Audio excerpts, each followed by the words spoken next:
Hello, children.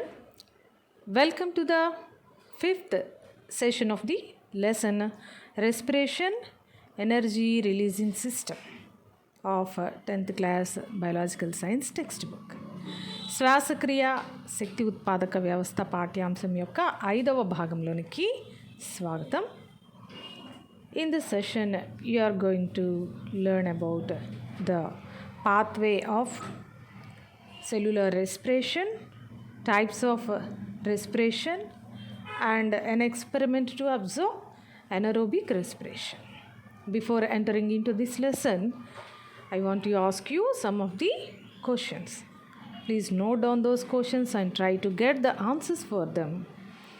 If you cannot do so, you can refer in the textbook for the answers, or you can also follow the previous sessions video lesson to get the answers. The first question is, what gases are to be transported by blood? From where to where does the transportation takes place?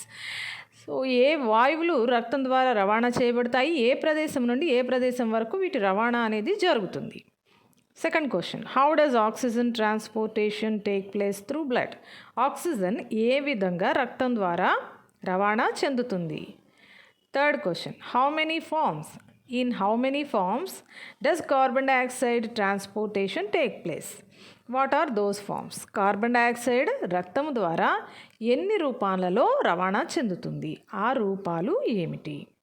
Fourth question, why do mountaineers carry oxygen cylinders on their back? పర్వతారోహకులు ఎందువలన తమ వెంట oxygen సిలిండర్లను మోసుకొని వెళతారు? Fifth question, what is called cellular respiration? కణ శ్వాసక్రియ అంటే ఏమిటి? What are called power houses of the cell? Describe the structure. కణములో శక్త్యాగారాలు అని వేనిని అంటారు, వాటి నిర్మాణమును వివరించండి. And the last one is, what is called energy currency? Why does it named so? Energy currency అంటే ఏమిటి, ఎందువలన దానికి ఆ పేరు కలిగింది? So you know that ATP molecules are known as energy currency for storing energy, and they are ready to be break down and release the energy whenever the cell is in necessity, isn't it? So one ATP molecule can give us 7,200 calories of energy. So the energy that is present in the ATP molecule is stored in its phosphate bonds. There are 3 phosphate bonds are there. In the 7,200 calories of energy is being stored in the 3rd phosphate bond. Whenever the cell is in necessity of energy, the 3rd phosphate bond will break down from the molecule, and the ATP molecule turns as ADP molecule to give us energy. You know that. And now here is a question. What is that? Do cells of alveoli or lungs also require oxygen to carry out cellular respiration? Why or why not? వాయుగొణులు లేదా ఊపిరితిత్తుల కణాలు కణ శ్వాసక్రియని జరుపుతాయా? వీటికి oxygen అవసరమా? ఎందువలన? So we know that each and every cell of our body has to carry out the cellular respiration. So that each and every cell in our body require oxygen. Hence, even the cells of alveoli or lungs, though they perform gaseous exchange, they also require oxygen to carry cellular respiration process. So మనకి తెలుసు, మన శరీరంలోని ప్రతి కణము కూడా కణ శ్వాసక్రియని జరుపుకోవాలి. ప్రతి కణముకు కూడా ఆక్సిజన్ అవసరం. మరి కాబట్టి ఆల్వియోలై అంటే వాయు గోణులు కావచ్చు, లేకపోతే ఊపిరితిత్తుల యొక్క కణాలు కావచ్చు, అవి వాయు మార్పిడిని జరుపుతున్నప్పటికీ కూడా ఆటి కణాలలో కూడా కణ శ్వాసక్రియ జరగవలసి ఉంది, మరియు ఆక్సిజన్ అవసరత అనేది ఆ కణాలకు కూడా ఉంది. ఓకేనా? Then what are the pathways of cellular respiration? మరి కణ శ్వాసక్రియ జరిపేటటువంటి దశలు ఏమిటి? What are the pathways? So, before coming to the pathways of cellular respiration, we should know that cellular respiration is of two types. It is classified according to the availability of oxygen. మరి oxygen అందుబాటులో ఉందా లేదా కణానికి అనేటటువంటి విషయాన్ని బట్టి మరి కణ శ్వాసక్రియ అనేటటువంటిది రెండు విధాలుగా ఉంటుందన్నమాట. వన్ ఈజ్ aerobic respiration, వాయు సహిత శ్వాసక్రియ. Aerobic respiration is the respiration process undergoes in the presence of oxygen. Oxygen సమక్షంలో జరిగేటటువంటి శ్వాసక్రియ విధానాన్ని మనం వాయు సహిత శ్వాసక్రియ అని అంటాం. So aerobic respiration it undergoes in 3 stages. What are they? Glycolysis, Krebs cycle or citric acid cycle and electron transport. So glycolysis, Krebs వలయము లేదా సిట్రిక్ ఆమ్ల వలయము మరియు ఎలక్ట్రాన్ రవాణా అనేటటువంటి 3 దశల ద్వారా వాయు సహిత శ్వాసక్రియ జరుగుతుంది. And what is the respiration process that undergoes in non availability of oxygen? Yes, that is anaerobic respiration, అవాయు శ్వాసక్రియ. ఆక్సిజన్ అందుబాటులో లేనప్పుడు జరిగేటటువంటి శ్వాసక్రియని అవాయు శ్వాసక్రియ అని అంటారు. ఇంకొక అవాయు శ్వాసక్రియ విధానం కూడా ఉంది, దట్ ఈస్ కాల్డ్ ఫెర్మెంటేషన్, కిణ్వనము. So the anaerobic respiration process that undergoes in yeast cells is known as fermentation. This is what you learnt in the 8th class text book, isn't it? 8వ తరగతి పాఠ్యపుస్తకంలోనే మీకు east కణాలలో జరిగేటటువంటి కిణ్వన ప్రక్రియ గురించి ఉంది. East కణాలలో జరిగే అవాయు శ్వాసక్రియ విధానాన్ని కిణ్వనం అంటారు అని అక్కడ మీరు నేర్చుకోవడం జరిగింది, isn't it? So glycolysis, that is the first stage of cellular respiration, and it is the common stage, common phase for each and every type of respiration process. మరి ప్రతి విధమైనటువంటి శ్వాసక్రియ విధానంలో కూడా కామన్గా జరిగేటటువంటి శ్వాసక్రియ యొక్క దశ గ్లైకాలసిస్ దశ. సో మిగిలినటువంటి two stages, Krebs cycle and electron transport, the organism may undergo or may not undergo according to the process, according to the method it is followed. So అది అవలంబించేటటువంటి శ్వాసక్రియ పద్ధతిని బట్టి మరి మిగిలినటువంటి దశలు జరగచ్చు, జరగకపోవచ్చు అన్నమాట. కానీ గ్లైకాలసిస్ అనేది తప్పనిసరిగా జరుగుతుంది. So let us know about glycolysis now. Glycolysis is the process that takes place in cellular respiration. In this process, one molecule of glucose converts into 2 pyruvic acid molecules. ఒక గ్లూకోజ్ అణువు 2 pyruvic ఆమ్లపు అణువులుగా విడిపోతుంది. ఈ దశని glycolysis అంటున్నాం మనం. Glucose is the chief source for releasing energy. So with in this glycolysis glucose శక్తి విడుదల చేసేటటువంటి ప్రధానమైన వనరు. Not only in the glycolysis, in the total cellular respiration process. కణ శ్వాసక్రియ విధానంలో గ్లూకోజు అనేటటువంటి అణువు శక్తి విడుదల చేయడానికి ప్రధానమైనటువంటి వనరు. అంటే గ్లూకోజ్ అణువుల నుంచి శక్తి విడుదలవుతుంది అన్నమాట. సో కాబట్టి ఆ గ్లూకోజ్ అణువు ఏమవుతుంది? 2 పైరువిక్ ఆమ్లపు అణువులుగా విడిపోతుంది. What happens in this process? 2 ATP molecules are the net profit. 2 NADH molecules are formed. 2 ATP అణువులు నికర లాభం ఉంటుంది. గ్లైకాలసిస్లో 2 NADH అణువులు ఏర్పడతాయి. సో నికర లాభము అని ఎందుకన్నాము? 2 ATP molecules ఆర్ ఫార్మ్డ్ అనలేదు కదా, because though 4 ATP molecules are formed in this process, in this stage గ్లైకాలసిస్లో 4 ATP అణువులు ఏర్పడినప్పటికీ కూడా at first, for the beginning of this process, energy is required. మరి ఈ ప్రక్రియ ప్రారంభం కావడానికి ఏం కావాలా? శక్తి అనేటటువంటిది అవసరం అన్నమాట. That energy glucose takes in the form of 2 ATP molecules. So glucose అణువు మొట్టమొదట్లోనే 2 ATP అణువుల నుండి శక్తిని తీసుకొని చర్యని ప్రారంభించడం జరుగుతుందన్నమాట. So 2 ATP molecules are utilized to begin the process. So that we can say that though 4 ATP are released, 2 ATP molecules are the net profit. Okay, so కాబట్టి మనము 4 ATP అణువులు అక్కడ గ్లైకాలసిస్లో ఏర్పడినప్పటికీ కూడా 2 ATP అణువులు నికర లాభము అని చెప్తాం. And 2 NADH molecules they later get oxidised to release ATP molecules. తర్వాత కాలంలో మరలా ఆ NADH అణువులు కూడా ఆక్సీకరణం చెంది మరలా ఏటీపీ అణువులు ఏర్పడటం జరుగుతుంది. వాటి నుండి కూడా శక్తి విడుదల కావటం జరుగుతుంది. Where does it take place? It takes place in cytoplasm. Glycolysis takes place in cytoplasm. ఎక్కడ జరుగుతుంది? కణద్రవ్యంలో జరుగుతుంది. We know that mitochondria are the sites for respiration, isn't it? The first phase, glycolysis, that takes place in cytoplasm, both in the prokaryotic cells as well as in the eukaryotic cells. Okay, prokaryotic cells like bacterial cells. So glycolysis అనేటటువంటి ఈ first దశ మరి 2 రకాల అంటే అవాయు మరియు వాయు సహిత శ్వాసక్రియల్లో జరిగేటటువంటి దశ కాబట్టి ఇది ఎక్కడ జరుగుతుంది? కణద్రవ్యంలో జరుగుతుంది మొట్టమొదటి దశ. And the next processes Krebs వలయము మరియు ఎలక్ట్రాన్ రవాణా ఇవి మైటోకాండ్రియాలో జరగటం జరుగుతుందన్నమాట.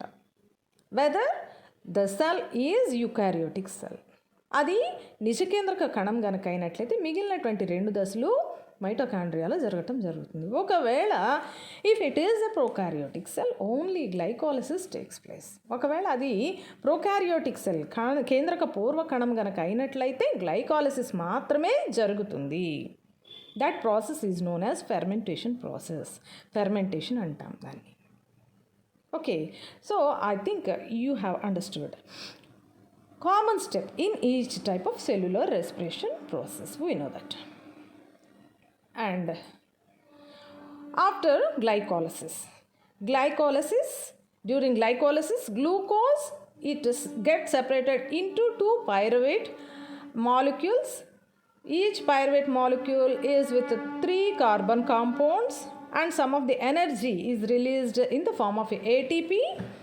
After that, if the cell is absent or available with low amount of oxygen, if it is not availed of oxygen or it is available with low amount of oxygen, then anaerobic respiration process will be undergone in the eukaryotic cells like our muscle cells. So ఒకవేళ ఆ కణానికి oxygen అందుబాటులో లేదు, తగినంత oxygen అందుబాటులో లేదు, లేదా అసలు ఆక్సిజన్ దొరకలేదు, అలాంటప్పుడు మన యొక్క కండర కణాల లాంటి నిజకేంద్రక కణాలైతే ఎనరోబిక్ రెస్పిరేషన్ ప్రాసెస్ని జరుపుకుంటాయి, అంటే అవాయు శ్వాసక్రియని జరుపుకుంటాయి. If the cell is a prokaryotic cell or if it is an unicellular cell like yeast cell, it undergoes fermentation process in the absence of oxygen. And these prokaryotic cells like bacteria, they require no oxygen to perform their cellular respiration process. So మరి ఇప్పుడు bacteria కణం లాంటి కేంద్రకపూర్వ కణం కనుక అయినట్లయితే ఆ కణం, లేదా ఈస్ట్ లాంటి నిజకేంద్రక కణం అయినప్పటికీ కూడా మైన్యూట్ అంటే యూనిసెల్యులర్ అయినట్లయితే అలాంటప్పుడు ఆ కణాలు ఏం చేస్తాయి? కిణ్వనం అనేటటువంటి ప్రక్రియని జరుపుకుంటాయి. During this fermentation process bacteria they release lactic acid plus energy as end products. So bacteria లాంటి కేంద్రక పూర్వ కణాలు లాక్టిక్ యాసిడ్ని మరియు శక్తిని విడుదల చేస్తాయి. ఉదాహరణ lactic acid bacteria. And east కణాలు అయినట్లయితే ఇథనాల్ని, కార్బన్ డైఆక్సైడ్ని, శక్తిని రిలీజ్ చేస్తాయి. ఇంకా ఇంకొక వేరు బ్యాక్టీరియాలు ఉన్నాయి, వేరు రకాలైనటువంటి ఎండ్ ప్రోడక్ట్స్ని రిలీజ్ చేస్తాయి in the process of fermentation. So bacteria, lactic acid bacteria అయితేనేమో లాక్టిక్ యాసిడ్ని, శక్తిని విడుదల చేస్తుంది. ఈస్ట్ కణాలు అయితేనేమో ఇథైల్ ఆల్కహాల్ని, కార్బన్ డైఆక్సైడ్ని, శక్తిని విడుదల చేస్తాయి. అదే anaerobic respiration process if it takes place in our muscular cells, again lactic acid and energy are being released. ఒకవేళ అదే ఎనరోబిక్ రెస్పిరేషన్ ప్రాసెస్ మనలో గనక కండర కణాల్లో గనక జరిగినట్లయితే మరలా లాక్టిక్ యాసిడ్, శక్తి విడుదల అవటం అనేటటువంటిది జరుగుతుంది.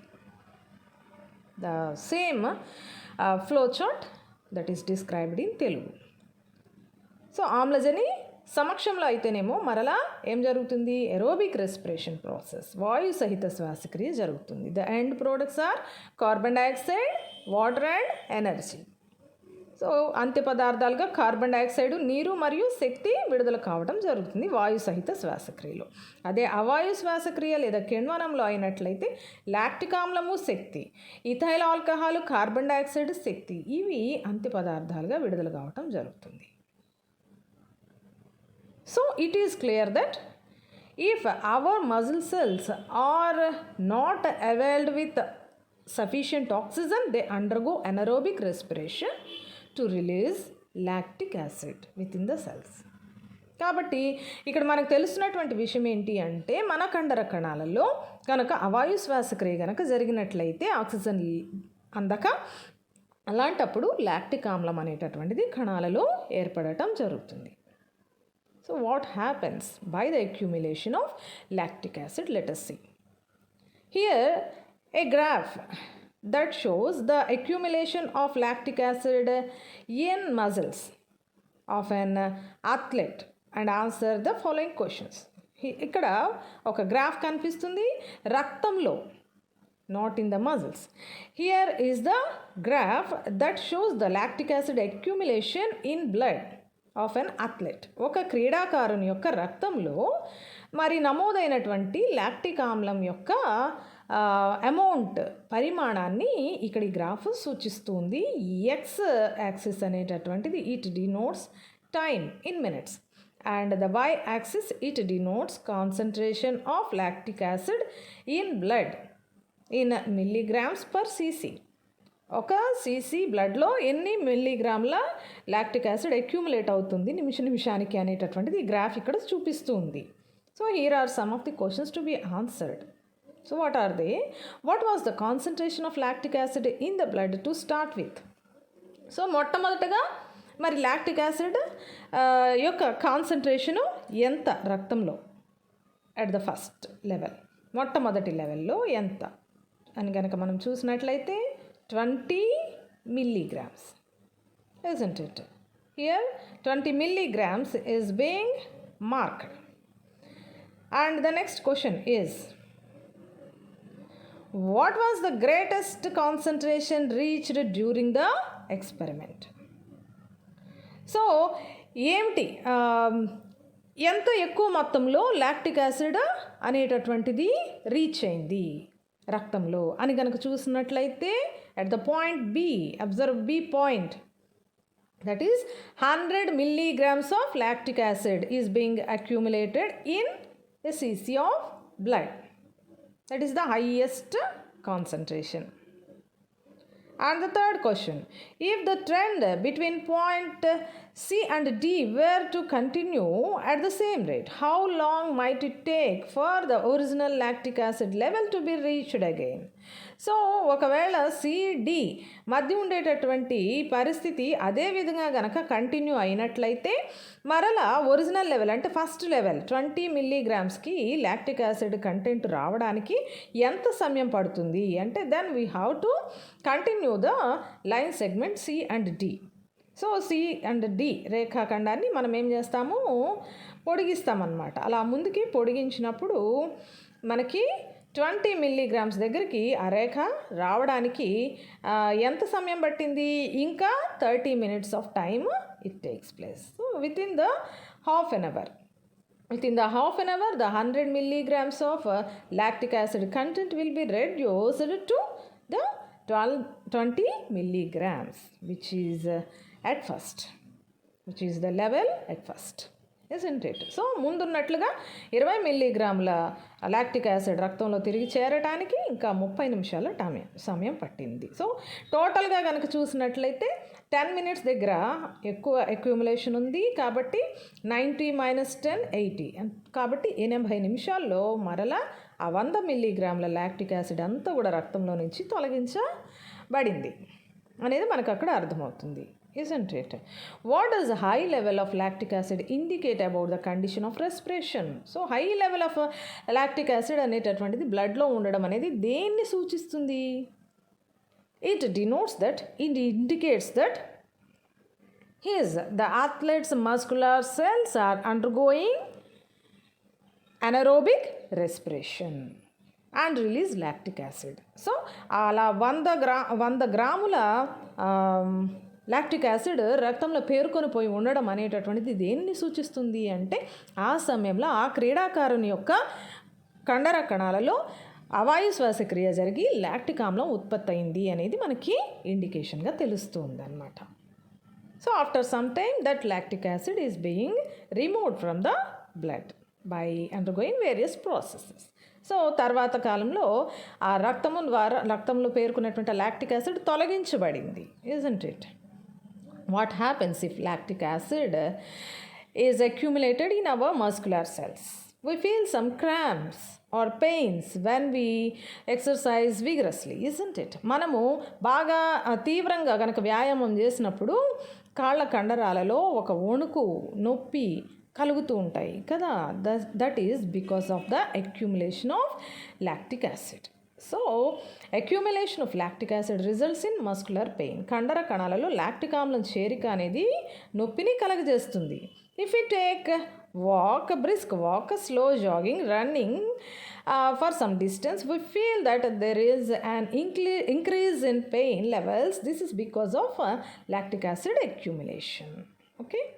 కాబట్టి ఎక్కువసేపు మనం నడిచినా, పరిగెత్తినా, జాగింగ్ చేసినా మరి ఏం జరుగుతుంది? కండర కణాల్లో లాక్టిక్ ఆమ్లం పేరుకొని పోవడం వల్ల నొప్పి కలగటం అనేటటువంటిది జరుగుతుంది. వాట్ ఈజ్ ఆక్సిజన్ డెప్త్?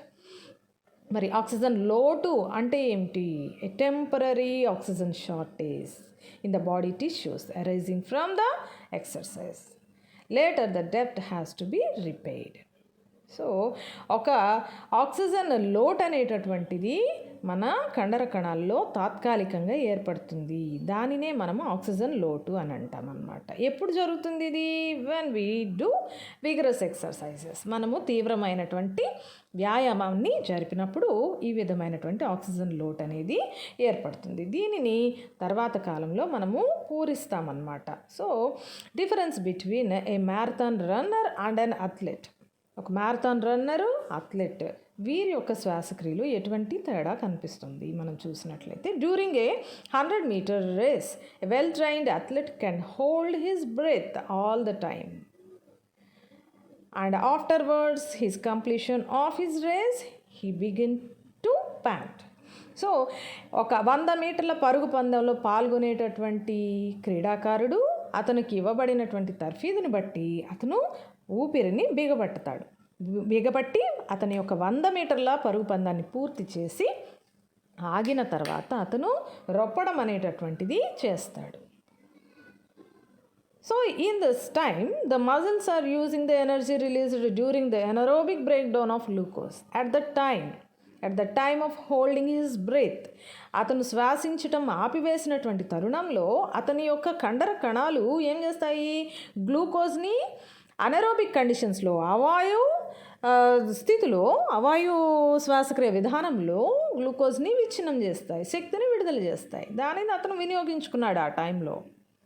మరి ఆ తర్వాత ఏం చేస్తున్నాడు?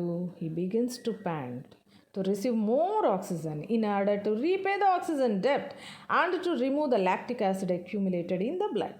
సో ఆ రక్తంలో కానివ్వండి, ఆ కణాలలో పేర్కొన్నటువంటి లాక్టిక్ యాసిడ్ ఏమో రక్తంలోకి వచ్చేస్తుంది. That should be removed from the blood. In order to remove that lactic acid from the blood he has to receive much oxygen and he had to repay the oxygen depth. That's why he begins to pant. So అతను మరలా ఆ రక్తంలో, కణాల్లో నుంచి రక్తంలోకి వచ్చేస్తుంది lactic ఆమ్లం. అదంతా కూడా మళ్ళీ రిమూవ్ చేయబడాలంటే వేరే ఇతర ప్రాసెసెస్ జరగాలన్నమాట.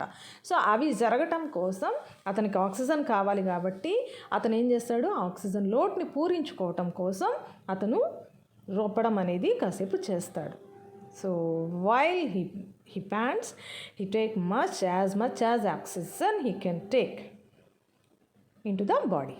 సో అతను రొప్పినటువంటి సమయంలో ఎంత ఆక్సిజన్ అతను తీసుకోగలడో అంత ఎక్కువ మొత్తంలో ఆక్సిజన్ని సమయంలో తీసుకోవడం జరుగుతుందన్నమాట.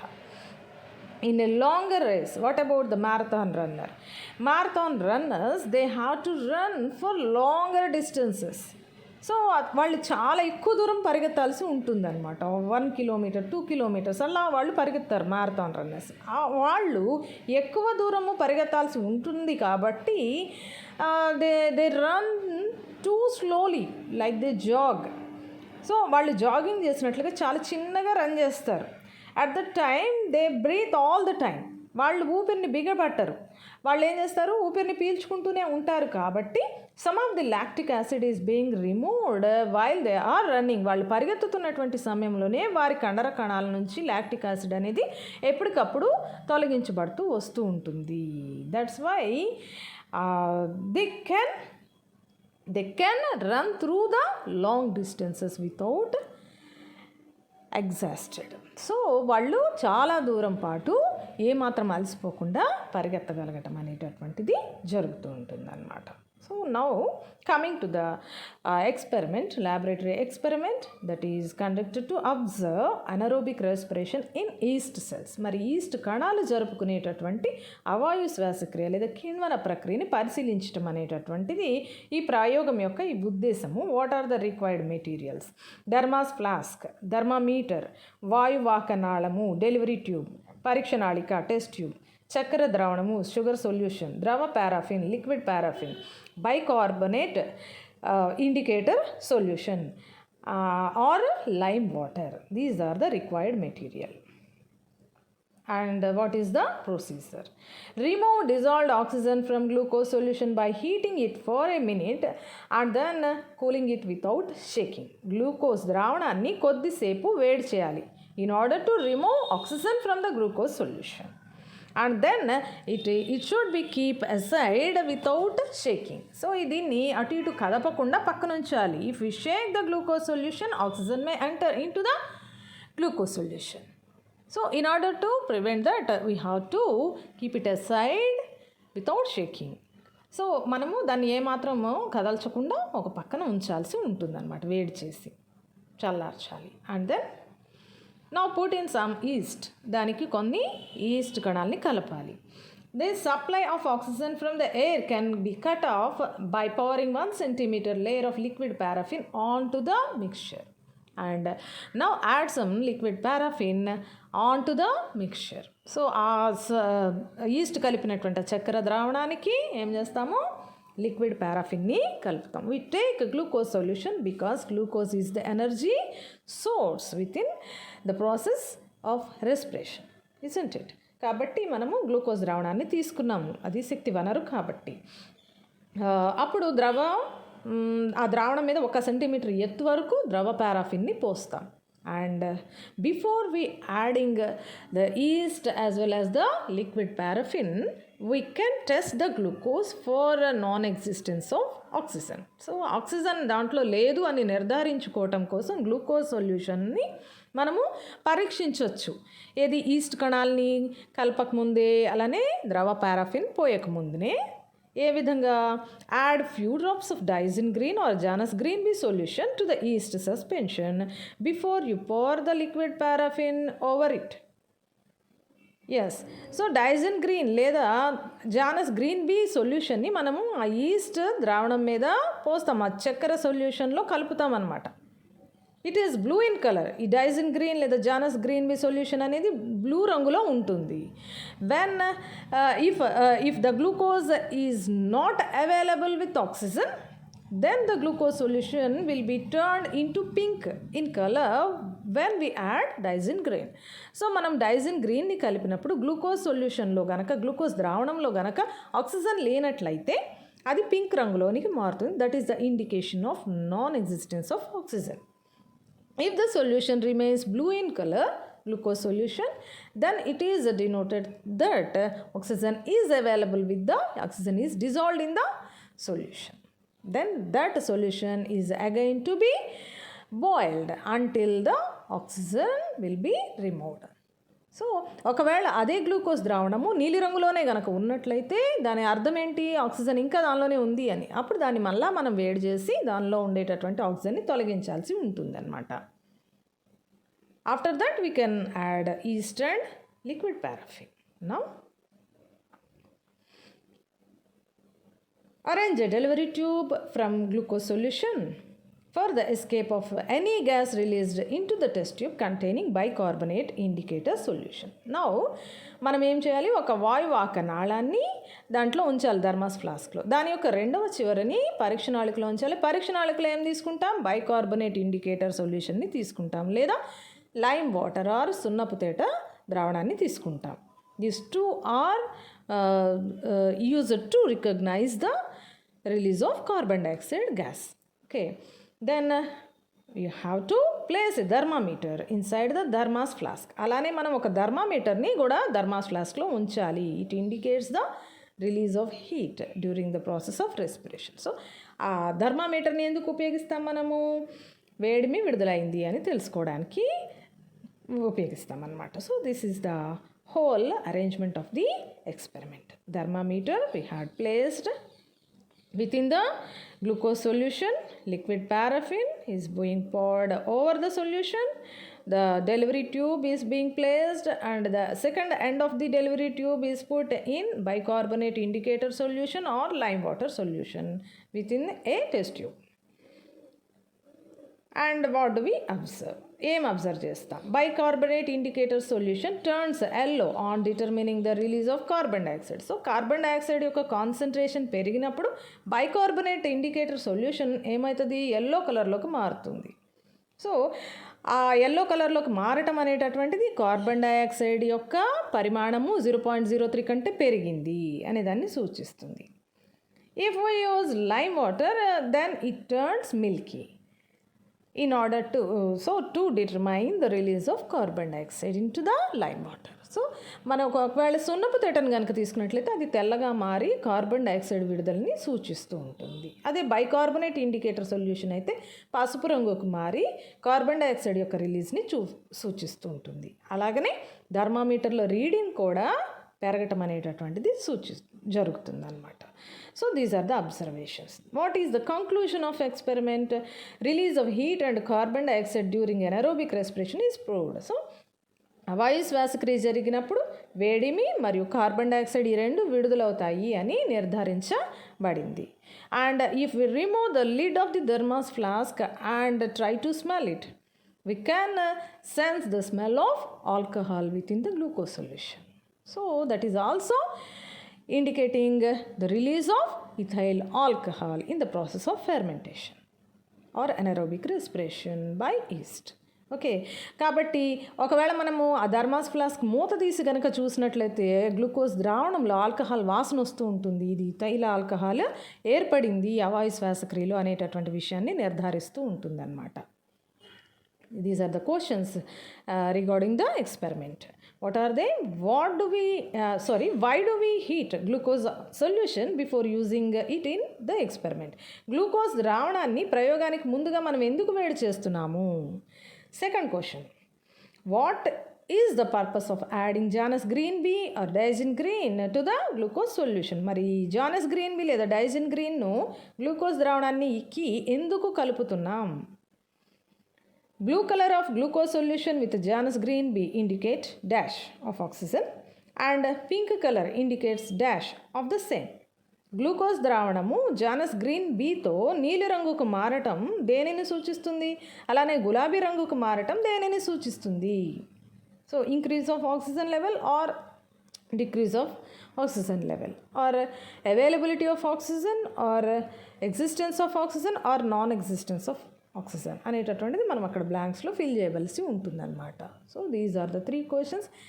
These also should be noted down and try to write the answers on your own. Okay, so by this content we can stop here this session, and in the next session we can meet again with the remaining content of the pathway of aerobic respiration. Okay, until then, bye children, study well and grow well.